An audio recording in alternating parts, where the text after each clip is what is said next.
What are you guys reading? I just finished. I brought this up when we were recording Number One with a Bullet. I highly recommend my friend Brian Raftery's book Hannibal Alike. Oh yeah, I want to check that out. It's really, you guys will love it. It's I think it's the closest we'll ever get to a good like Thomas Harris biography. I was worried it was going to be some like fictional account of like Hannibal Lecter or something, but no, that's just like the title. It's a good hook. It's a good hook. Yeah. Get people into it. And instead, it's just a history of how he got to that character and the impact the characters had on society. And of course, he starts with Trump like praising Lecter over and over again, and how fucking weird that is, and how he was doing it when like even the Hannibal TV show had been off the air for like 10 fucking years by the point he was bringing it up over and over again. Yeah, and then he's also like, he's a hell of a guy. And then he's also got the whole like misunderstanding what asylum is too. So like, I think when he's talking about asylum seekers, he thinks of like Insane Hannibal asylums, Lecter. Yeah. The late great Hannibal And then Lecter. Late great, right? That's what he said. The late great Hannibal Lecter. I don't even know if the character is dead. To be He's having you for dinner. He's having you for dinner. You love that part.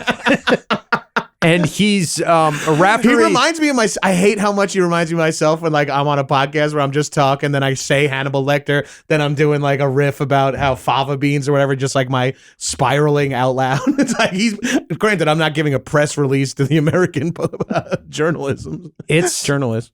It's such a great book. I was really sad it was over. Ooh, fun. It was really fun to, because I mean, Harris isn't going to make any more fucking Hannibal stuff, or like that world. I think is kind of done, right? Which thank God, like let an IP go to sleep for a little while. The last one was the last one just Hannibal. That was a little clunky. There was a TV show called Hannibal on NBC, and people seem to really. I never people liked it. I wasn't really into it, but it had like. I think I almost want to go back. I always found it kind of like in it. I found it kind of ridiculous of like the amount of like serial killers like every week. They got to just be like, oh fuck it, we got to have another one. But it's Mads Mikkelsen, who I like in everything too. So like that's an appeal for sure. It gets into all of it. It gets into Black Sunday. Like so much stuff we've covered on the show. Black Sunday.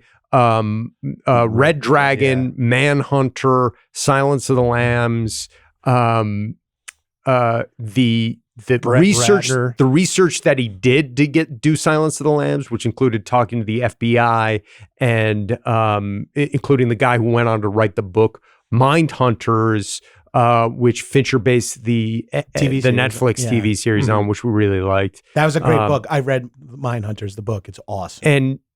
And getting into all the serial killers that inspired some of the behavior in the book too, which is also really interesting. And that whole time of like the 70s and 80s, like fear of serial killers, and how much we've changed since then, of like how we're less afraid of serial killers. Well, and it's like 14-year-olds with bump stocks. Yeah, like now killing more mass people than the shootings BTK. Yes.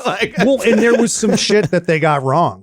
Especially when they caught the BTK killer, and the guy's like a fucking idiot.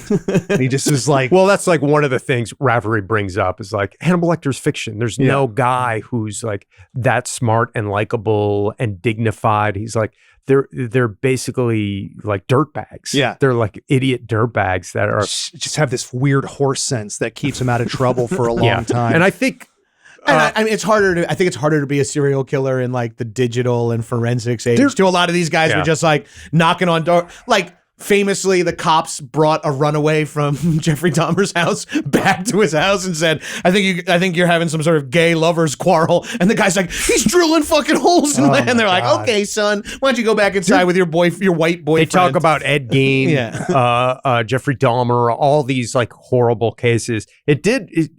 I do keep thinking about Texas Chainsaw Massacre and how Tobe Hooper did kind of nail it, of like, oh, it is more like Texas Chainsaw Massacre. And that was a fear Demi had of like creating the skin suit in Silence of the Lambs. Right, yeah. His research is top notch. He even brings up the fact that like Trump was at the premiere of, I think it was Hannibal, the maybe ill-conceived sequel to Silence of the Lambs that Ridley Scott directed, and Trump covered his eyes. He was there with Melania.